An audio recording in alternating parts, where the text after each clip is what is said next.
विश्व रत्न symbol of knowledge doctor बाबा साहब अम्बेडकर जी के चरणों में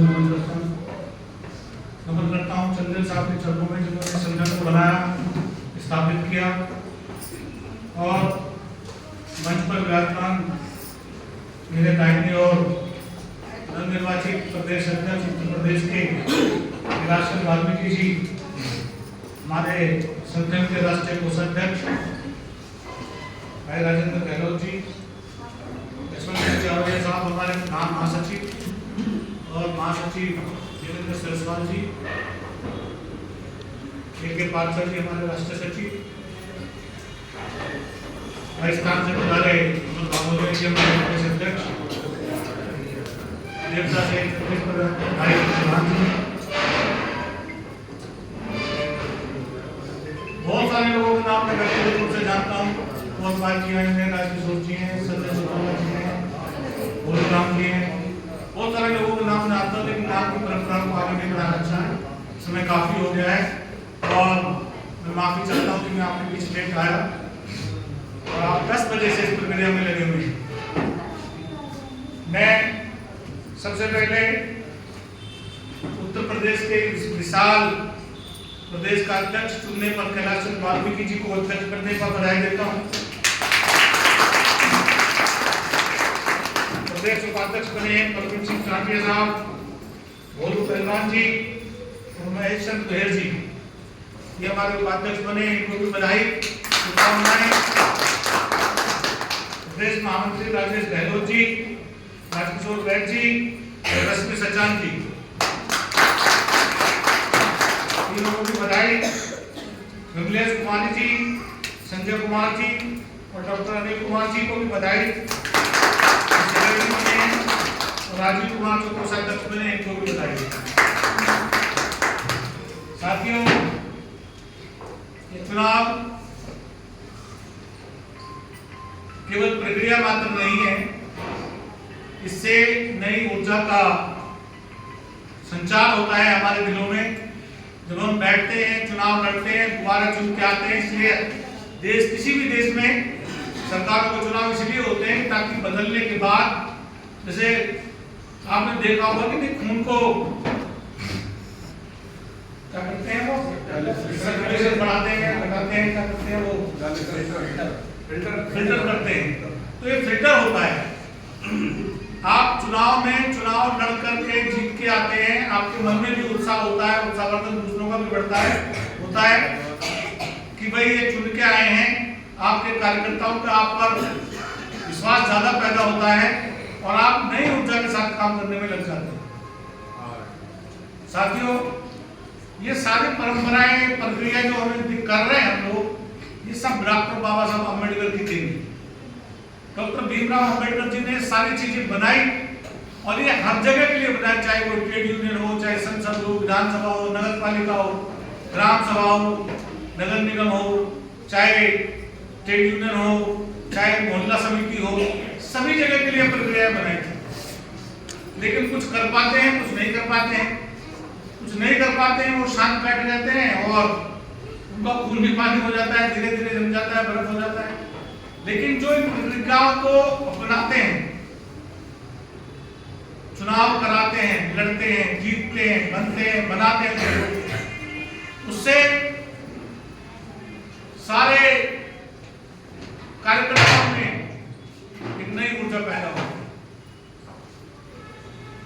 ऐसा नहीं है कि कैलाश वाल्मीकि और उनकी जो कार्यकारिणी थी पहले अच्छा काम नहीं कर रही थी, पहले भी बहुत अच्छा काम कर रही थी और मुझे उम्मीद है कि आगे भी बहुत अच्छा काम करेगी।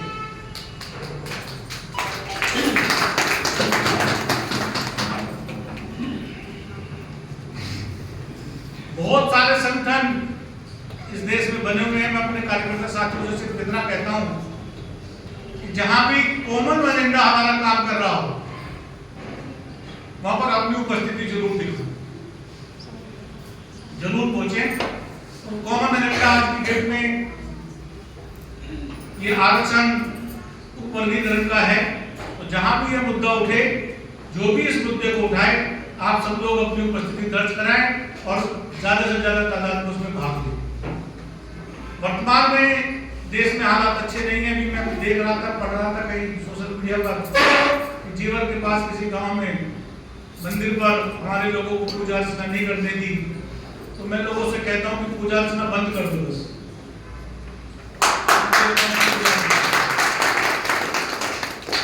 जाना है वाल्मीकि मंदिर में जाओ, बाबा साहब अम्बेडकर के बहुत जो बहुत बिहार बने हुए हैं उनमें जाएं, वहां पूजा अर्चना करें। जो चीजें आपको सनातन समाज में मिलती है वो सारी की सारी चीजें इसमें मिल सकती हैं। बहुजनों के जो कार्यक्रम होते हैं उनमें सब चीजें मिल सकती हैं। आपको गाने सुनने हैं तो बहुत अच्छे बाबा साहब अम्बेडकर के गाने मिलेंगे, बौद्ध समाज के भी गाने मिलेंगे, वाल्मीकि जी के भी भजन मिलेंगे, सब कुछ मिलेगा। आपको सिर्फ इस तरह ढूंढने की जरूरत है। जहां हमारा अपमान होता है वहां कहीं जाना चाहिए, चाहे कुछ भी हो। और बाबा साहब अम्बेडकर ने अपने देहांत से पहले ये कहा था कि मैं मरूंगा तो जरूर हिंदू, लेकिन मैं हमेशा हिंदू नहीं रहूंगा, मेरी मौत हिंदू धर्म में नहीं होगी। बाबा साहब ने कहा था तो वो धर्म में अपना लिया था उन्होंने 5 लाख लोगों को लेकर के नागपुर में। तो मैं तो सिर्फ आपसे ये नहीं कह रहा कि आप अपना धर्म बदलो, लेकिन मैं जरूर कह रहा हूँ कि जब भी आपका कहीं अपमान हो तो अपमान स्वरूप पर जाना छोड़ दो। हम किसी का विरोध क्यों करें, क्या लेना क्या देना हमारा उनसे, लेकिन हम लोग विरोध करते तो ऐसा लगता है कि पता नहीं हमें कितनी आवश्यकता है देवी देवताओं की। देश में नफरत का माहौल बना दिया गया है। अगर इस देश में मुसलमान नहीं होते तो इन सनातन नियमों पर आगे हम होते। आज भी हम हैं, लेकिन पहले नंबर पर वो है, इसलिए हम सेकंड नंबर पर है। हमारे साथ उतना दुर्व्यवहार नहीं होता जितना उनके साथ होता है। लेकिन मैं सिर्फ आपको ये कहूँगा कि थोड़ा थोड़ा बचना शुरू करो। आज से थोड़ा थोड़ा बचना शुरू करोगे इनसे तो कल आप पूरा बच पाओगे। और अगर आप लोगों ने इन लोगों से बच करके अपने वाल्मीकि धर्म को, बौद्ध धर्म को अपना करके उस पर अच्छा काम करना शुरू कर दिया तो इन लोगों की भी आंखें खुल जाएगी कि क्या होगा।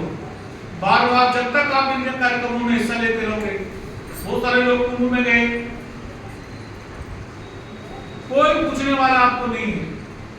अगर उन्हें वहां भी पता चल जाए तो वहां पे जाकर सफाई कर्मचारियों से पूछो, 15,000 सफाई कर्मचारी लगे। सफाई कर्मचारियों की जो दुर्दशा वहां हुई है तो बस देखने लायक, उनका दर्द बांटा नहीं जा सकता।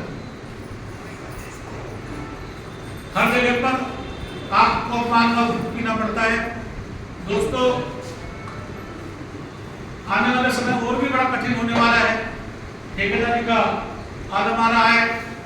5-7 हजार रुपए में नौकरियां मिल रही हैं। कैसे आप बच्चों को पढ़ाओगे? जो बाबा साहब अम्बेडकर ने हमें 50 साल में दिया तो 15-20 साल में सारा वापस लेने वाले। सब कुछ खत्म होने वाला है। आज आपको जागरूक होना पड़ेगा। अगर आज आप जागरूक होते हैं तभी आप कामयाब होते हैं। दामोदर जी कह रहे थे कि मैं 5% भी मिल जाए, मिल तो जाएगा 5% आपको बंदीकरण में, लेकिन नौकरियां तो है ही नहीं। सारा का सारा प्राइवेट सेक्टर में चला गया, सारी नौकरियां खत्म कर दी हैं और हमारे लोग नौकरियों के भरोसे पर हैं। बिजनेस हम लोग करते नहीं है, या हमें करना नहीं आता, या हम करना नहीं चाहते। धन हमारे पास है नहीं, ना हम किसी कोयले की खान के मालिक है, ना हमारे पास कोई पत्थर की खान है, ना कोई सोने की खान है। दुकानें हमारे पास नहीं है। मजदूरी के अलावा हमारे पास कोई चारा नहीं। और मजदूरी आजकल सबसे कम मजदूरी अगर किसी को मिल रही है तो सफाई कर्मचारी को मिल रही है। हमारे समाज में शोषण हो रहा है। अगर मजदूर सड़क पर बैठ जाता है तो 700 रुपये मजदूरी लेकर जाता है, और हमारे लोग 300 रुपये में, 400 रुपये में सारा दिन सफाई करते हैं, गंदगी में रहते हैं, जल्दी बीमार हो जाते हैं, जल्दी मर जाते हैं। सारी मुसीबत अपने सर पर लेकर के काम कर रहे हैं, लेकिन लाभ कुछ नहीं होगा। मेरा निवेदन है कि बस अब आप अपने बच्चों को जितना पढ़ा रहे हो पढ़ाइए।